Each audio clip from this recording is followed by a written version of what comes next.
अहो अहो अहो ऐका ना, ऐका ना, मी काय बोलते. मला ना फक्त फक्त पेंट्याला सोडवायचं होतं. ताईचा संसार मोडून आई, त्यापेक्षा मी जेलमध्ये खितपत पडलो असतो ना तरी चाललं असतं मला. आई, तू का असं वागतेस ताईशी? तेवढं करते ती तुझ्यासाठी, सगळं करते तुझ्यासाठी, आमच्यावर ओरडत असते ती, तरी तू ताईशी असंच वागतेस नेहमी. मागे असं वागलीस तेव्हा सुद्धा आम्ही सोडून दिलं तुला, आणि आता सुद्धा तू तशीच वागलीस. हे बघ पेंट्या, मला ताईचा संसार नव्हता मोडायचा. मला फक्त तुला वाचवायचं होतं. मग तू डिवोर्सची भाषा का केलीस? अरे आधी मी फक्त वेगळं राहायला सुचवत होते, पण ते ऐकायलाच तयार होईना. मग मलाही कळलं नाही, बोलता बोलता मी बोलून गेले. पण त्याचं एवढं होईल असं नव्हतं रे वाटलं मला. आणि मी लाख म्हणेन रे डिवोर्स घ्या, पण त्यांना कळायला नको का? त्यांनी कशाला डिवोर्सची नोटीस पाठवायची? आई, तू डिवोर्स घ्या म्हणून सांगितलं नव्हतंस, तू ताईला डिवोर्स हवाय असं सांगितलं होतंस. नाही नाही, एवढा काही मला शब्दांशब्द आठवत नाही. अगं आई, किती दुष्ट बाई आहेस तू, किती खोटारडी आहेस. खोटारडी मी नाहीये, ती म्हातारी आहे. आपल्या मुलांचा आणि लेकींचा संसार म्हणून तिचा जीव भरला नाही ना, म्हणून माझ्या संसारामध्ये विष कालवायला आली ती. देव बघून घेईल ना, असं सोडणार नाही देव तिला. आई, बास बास, गप्प, एक शब्दही बोलू नकोस.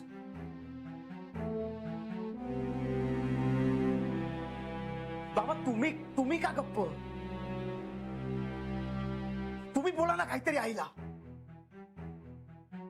बाबा, मला खूप राग आलाय. आता तुम्ही आणि ताई नसता तर आत्ताच्या आत्ता या घरातून निघून गेलो असतो मी, आणि परत कधी आईचं तोंडही बघितलं नसतं. पिंट्या, अरे आई आहे मी तुझी. त्याचीच लाज वाटते आई मला, त्याचीच लाज वाटते.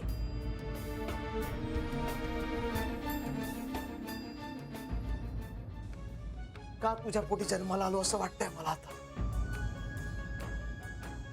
तुझ्या तोंडाला काही धरबंद आहे का बघा? कसा असणार, कसा असणार? तुझ्या तोंडाला नाही तर माझ्या तोंडाला कुठून येणार? तुझाच मुलगा आहे ना मी. अहो तुम्ही तरी सांगा ना याला, आईशी बोलण्याची अशी भाषा आहे?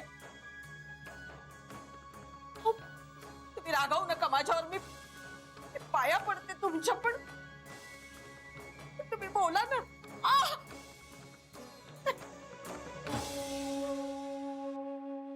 हे सगळं पूर्वी करून झालेलं आहे. आता एक शेवटची संधी द्या, खरंच सांगते. माझ्याकडून यापुढे कुठलीही चूक झाली ना की मला घराबाहेर काढा तुम्ही, पण एक शेवटची संधी द्या मला. इतकं सोपं राहिलेलं नाहीये ते आता. माझ्या मुलीशी सावत्रपणे वागताना तू हे विसरलीस की आपण तिच्या आयुष्याचं वाटोळं करतोय. माझं चुकलं, माझं चुकलं. मला त्यासाठी हवी ती शिक्षा द्या, पण मला घराच्या बाहेर काढू नका तुम्ही. मी हवी ती शिक्षा भोगायला तयार आहे, तुम्ही सांगा मला फक्त.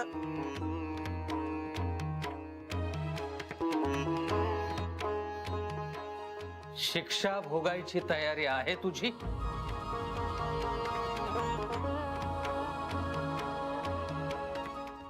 बाबा,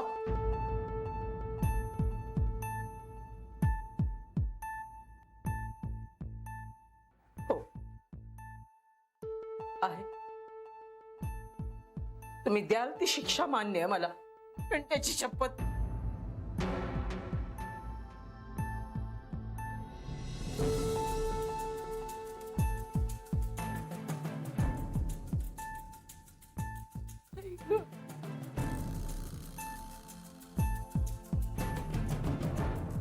सांगा ना, काय शिक्षा आहे?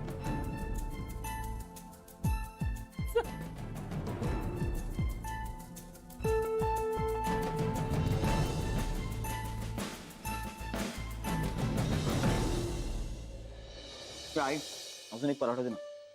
काय? थांब आणते. आईने केल्यावर कसे रे मटामटा खातोस पराठे? तर मला काय माहित आई आजीने हे केलेत. बरं आणि मुळात आई आजीने हे सगळं आरंभलंय कशासाठी? काही माहित नाही. म्हणजे मी विचारायचा प्रयत्न केला त्यांना, पण त्यांनी काही उत्तरच दिलं नाही. मग मी असं जोर करून नाही विचारलं त्यांना. फोन उचलला नाही ना की डोकं फिरतं माझं. हो, पण कोण उचलत नाहीये तुझा फोन? तो मूर्ख वॉटर प्युरिफायर वाला. एक मिनिट, कुठलं पाणी दिलंस त्याला तू? नळाचं. वहिनी, नळाचं पाणी काय दिलंस त्याला? मी मागवलंय ना मिनरल वॉटर. बघू देत. शी, बघितलंस किती घाणेरडा वास येत होता पाण्याला. त्याच्यात काही जंतू बिंतू असतील म्हणजे? हवा माहितीये ना कशी झालीये ते. कावीळ, डायरिया काय काय होतं लोकांना पाण्यामुळे. अगं बेबी त्या काही वास येत नाहीये. चांगलं तर आहे, काही काय. आणि मुंबईमध्ये फिल्टर न केलेलं पाणी पिणारे हजारो लोक आहेत, त्यांना काही होत नाही ते. आणि बेबी, मी उकळलंय, गाळलंय, तुरटी फिरवलीय, सगळं केलंय, मग कसा त्रास होईल त्याचा? पण ते प्युरिफायर वाल्याला लवकर येता येत नाही का? मूर्ख. थांब आता मी बघतेस. बेबी आता जरा शांत हो. अगं येईल कोणीतरी. एवढं काही झालेलं नाही, आपण जरा ऍडजस्ट करूया. हॅलो, काय हो? 2 दिवस झाले मी तुम्हाला फोन करतेय, अजून तुमचा माणूस आलेला नाहीये. याला काय अर्थ आहे? आम्ही आता काय नळाचं पाणी प्यायचं का? आणि त्यांनी आमची तब्येत बिघडली म्हणजे त्याला तुम्ही जबाबदार असणार आहात काय? कॉन्ट्रॅक्ट संपलाय. मग कॉन्ट्रॅक्ट संपलाय तर तुम्ही माणूस पाठवणारच नाही का सर्व्हिसिंग साठी? काय तुम्ही केला होता फोन? कधी? 2 महिन्यापूर्वी? मग मी काय सांगितलं तुम्हाला? नंतर कळवते असं म्हटलं मी. अहो, आठवण करण्यासाठी पुन्हा फोन करायचा ना तुम्ही. सारखा फोन करू नका असं म्हटलं मी. हे बघा, ते काही नाही. तुम्ही मागचं सगळं विसरा. ताबडतोब तुमचा माणूस माझ्याकडे पाठवा. 2 दिवस झाले फोन करतेय मी, अजून माणूस कसा येत नाही तुमचा? 1-2 दिवसात म्हणजे नक्की सांगा, 1 का 2? काय माणसं कमी आहेत? अहो, पण तो आमचा प्रॉब्लेम नाहीये. हे बघा, तुम्हाला आमचा प्युरिफायर रिपेअर करणं जमत नसेल ना, तर या आणि घेऊन जातो. ठेवा तुमच्याचकडे. आम्ही दुसरीकडे कुठून तरी मागवू. ठेवा आता तुम्ही फोन. हे बघा, मी चिडलेले नाहीये. अच्छा, आज मी नवीन वॉटर प्युरिफायर लावूनच घेते. अगं ए बेबी आता जरा शांत हो. किती चिडशील? चिडू नको तर काय करू? आज उद्यामध्ये. आता कन्फर्म नको का सांगायला त्यांनी? तो माणूस आज पाठवणार आहे का उद्या पाठवणार आहे? अगं काहीतरी अडचण असेल त्यांची. कसली अडचण? अगं बेबी, 1-2 दिवस करूया ना ऍडजस्ट. नाहीतरी उकळते, तुरटी लावते, गाळते पाणी, काही नाही होणार. अगं का चालवून घ्यायचं? सांग ना वहिनी, का म्हणून आपण चालवून घ्यायचं? त्यांनी त्यांचं काम वेळेवर नको का करायला? ए बेबी त्यांनी त्यांचं काम केलं होतं. कॉन्ट्रॅक्ट रिन्यू करायला आपल्याकडनं डिले झाला. त्यामुळे आता आपण थोडं समजून घेतलं पाहिजे. एक संधी दिली पाहिजे त्यांना. काही गरज नाहीये त्यांना संधी वगैरे द्यायची. बाजारात ढिगाणी वॉटर प्युरिफायर पडलेले आहेत. अगं पण हा आहे ना आता आपल्याकडे. अरे पण तो नीट काम करत नसेल तर त्याचा उपयोग काय? अगं पण गेली 6 वर्ष चालत होता नीट. यंत्र येते, कधीतरी बिघडणारच. पण आता बिघडलाय ना. अगं पण मग रिपेअर करूया, होईल सगळं नीट. त्यापेक्षा नवीन आणूया ना. आणि तो नवा आणल्यानंतरही चालेल ह्याची काय गॅरंटी आहे? आणि तुला पटेल का ते? चालेल तेवढा चालेल. त्यापेक्षा हा जुना चालवूया. काही झालेलं नाहीये त्याला. अरे पण याला काय सोनं लागलंय का? काही सोनं लागलेलं नाहीये, पण हा आहे ना आपला. आपणच बाजारातून पारखून घेतलेला आहे की नाही. मग आता आपणच तो असा डिस्कार्ड करून टाकला तर मग आपल्यालाच नीट वापरता आला नाही असा अर्थ होईल की नाही त्याचा. त्यापेक्षा अगं हा जुना आहे तो रिपेअर करूया ना. रिपेअर करूनही तो नीट चालला नाही तर मग नवीन घेऊ ना. अगं श्री म्हणतोय ते बरोबर आहे ना. आता मी नाहीच करणार त्या माणसाला फोन. आता इगो कशाला आणायचा मध्ये? मला आहे. मला नंबर दे, मी करतो फोन. नको, मीच करीन. मी करेन फोन त्यांना. नको सांगितलं ना. उगाच फालतू कामासाठी तो नको फोन करू. तिला तिचा एकटीचा नाही, तुझ्या वाटणीचा पण इगो आहे. बरं चला.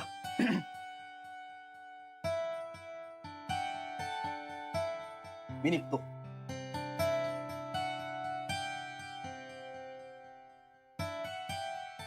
आई चल, मी निघतो, मला उशीर झालाय. नीट जा रे. हो य बाय. बाय. हा वस्तू नाही बदलत, बायको काय बदलणार?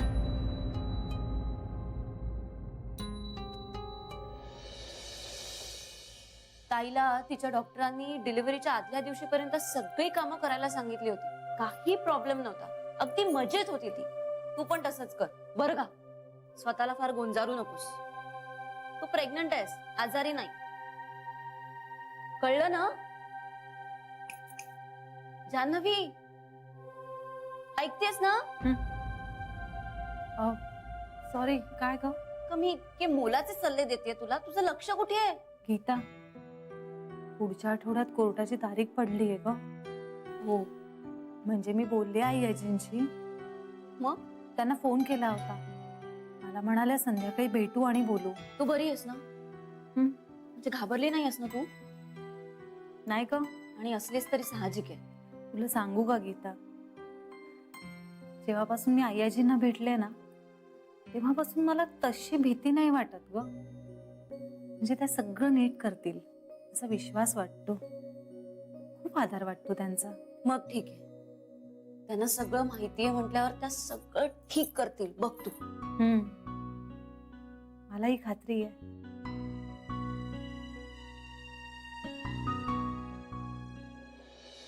May I come in? Yes, come in. Good morning Shri. Good morning Manish. कसा आहेस? मी ठीक आहे. तू कसा आहेस? मी मी एकदम फिट, फाईन. वाटतोच आहेस. हो ना?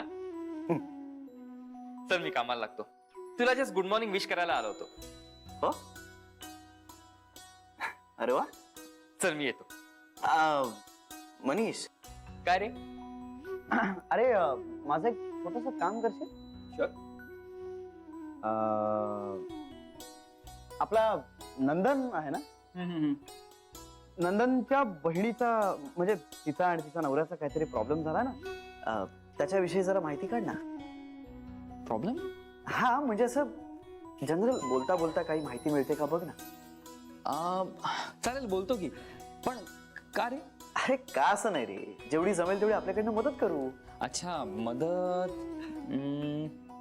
हा, तिच्या इच्छेप्रमाणे ग्रीन टी पित राहतो. हा ग्रीन. हे ग्रीन टीचं कसं कळलं तुला?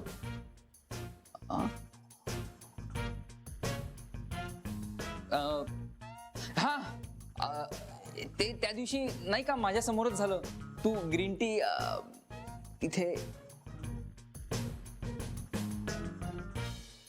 हो हो हो, ऑफकोर्स. हो, येस. असेल. बरं मी येऊ? नाही, बस ना तू, बस. नाही नको, सांग काय. बाकी कसे आहेत सगळे? हा, सगळे एकदम मस्त. अरे, आणि तुझी ती कोणती? तुझी मैत्रीण जान्हवी. जान्हवी तर एकदम फॅन्टॅस्टिक. अरे काय विचार नको, सध्या स्वतःशीच बोलत असते, गुणगुणत असते. काय चाललंय विचार नको तिचं तू.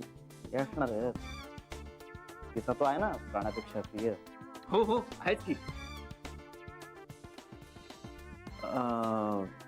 म्हणजे मनीष, खरंच तसं काही आहे का रे?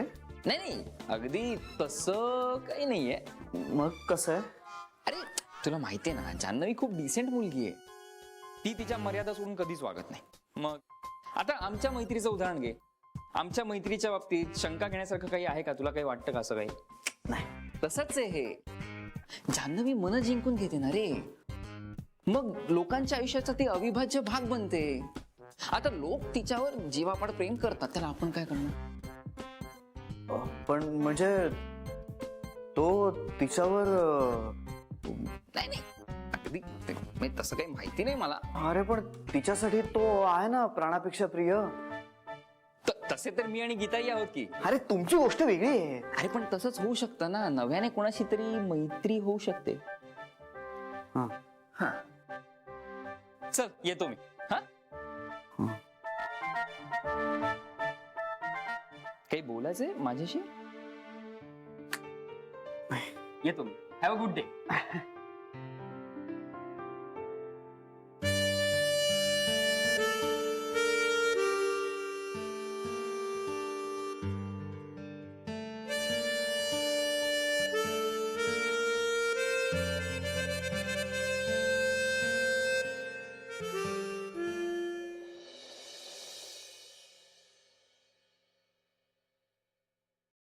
मला वाटलंच होतं आईजी. काय श्री असं करणं शक्यच नाही.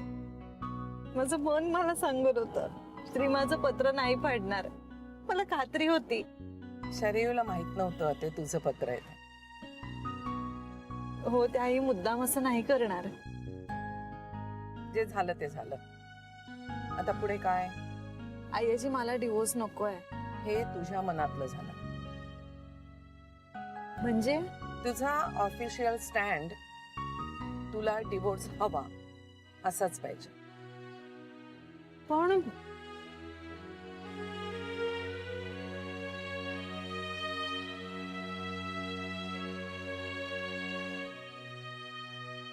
जानवी माझ्यावर विश्वास ठेव. जी गडी विस्कटलीये ती तर नीट करायची आहेच, पण त्याबरोबर सगळ्यांना शहाणपण पण शिकवायचंय. पण मला आलंय आईजी. तुझ्याबद्दल प्रश्नच नव्हता. तू जो विश्वास श्रीबद्दल दाखवलास तो श्रीनं तुझ्याबद्दल नाही दाखवला. आईजी पण परिस्थिती. प्रेम परिस्थितीपेक्षा मोठं असलं पाहिजे जानवी. परिस्थिती प्रेमापेक्षा मोठी झाली तर हे असं होतं. श्रीचं आणि त्याच्या आयांचं हे ट्रेनिंग आहे असं समज हवं तर. पण म्हणजे मी काय करायचं? तू कोर्टात असंच सांगायचंस की तुला डिवोर्स हवाय. आईजी अहो त्यानं तुझा डिवोर्स होणार नाहीये जानवी. पण श्रीला काय वाटेल? तेच वाटायची गरज आहे. त्यातूनच तो शिकेल. आईजी नाही, मी असं नाही म्हणू शकत. तू असं म्हणाली नाहीस तर श्रीला आणि त्याच्या आयांना त्यांची चूक कधीही कळणार नाही. पण मी त्यांना माफ करायला तयार आहे ना. पण पुन्हा अशी परिस्थिती उद्भवली आणि मी त्यावेळेस या जगात नसेन तर काय करशील तू? आईजी प्लीज असं नका ना बोलू. ही फॅक्ट आहे जानवी. माझं किती आयुष्य उरलंय आता. ट्रिकी सिच्युएशन्स मध्ये आपली माणसं धरून ठेवणं, आपल्या माणसांवर विश्वास असणं, ही शेवटची संधी मला देवानं दिली. मला माहित आहे मी त्यांना कशात ढकलतेय, पण आत्ता ढकललं तरच त्यांना यातून कसं तरायचं ते समजेल. आईजी मला नाही जमणार. मग श्रीनं आणि त्याच्या आयांनी केलेली चूक त्यांना कधीही कळणार नाही. वस्तू नव्हतीस तू की हरवली की दुसरी आणा. हाडामासाची माणूस आहेस तू. त्यांचा हेतू दुष्ट नव्हता. आपल्या लेकाचं सुख त्यांच्यासाठी जास्त महत्वाचं होतं. पण सूनही लेकच असते हे विसरल्या त्या. घरात एखादी मुलगी असती आणि ती दुसऱ्याच्या घरात नांदाला गेली असती तर कदाचित त्या असं वागल्या नसत्या. पण लेक कुणाचीही असली तरी ती एक माणूसच असते. आणि सून म्हणून ती घरात येते तेव्हा ती आपल्या घराचा भाग बनते. माझ्या सुनांच्या बाबतीत मी हे पाळलं. मुलं आणि सुना यामध्ये नेहमी सुनांचीच बाजू घेतली. सून घरची लक्ष्मी असते. जे झालं त्यानं आपण दुरावलो होतो, पण घरच्या सुनेला घराबाहेर काढण्याच्या बेबीच्या निर्णयाला कुणीही विरोध केला नाही. म्हणजे त्यांची मूक संमतीच होती आणि त्याची शिक्षा त्यांना मिळायला हवी. पण शिक्षेनेच माणसं सुधारतात असं मला नाही वाटत आईजी. शिक्षेकडे ना आपण नेगेटिव्हली पाहतो. शिक्षा माणसांना विचार करायला लावते, आत्मपरीक्षण करायला लावते. शिक्षेनं आत्मज्ञान वाढतं असं मला वाटतं. मी म्हणते ती शिक्षा भावनिक आहे. त्यांना आपण काय गंमत होतो हे तर कळायला हवं. नाहीतर तुझी किंमत त्यांना कशी कळणार? आईजी माझं चुकलं. मी तुम्हाला हे सांगायलाच नको होतं. चूक करणाऱ्याला पाठीशी घालणं ही आणखीन एक मोठी चूक आहे. पण आईजी चुका होतात ना. होतात ना, पण त्या चुकीची शिक्षा मिळाली नाही तर माणूस सुधारत नाही. पुन्हा पुन्हा त्याच चुका करतो. माझ्या सुनांनी चूक केली त्याचा राग नाही मला, पण हीच चूक त्यांनी पुन्हा करू नये अशी माझी इच्छा आहे. नव्या चुका करा ना, त्या समजून घेईन मी. पण त्यात माझं लग्न भरडलं जाणार आईजी.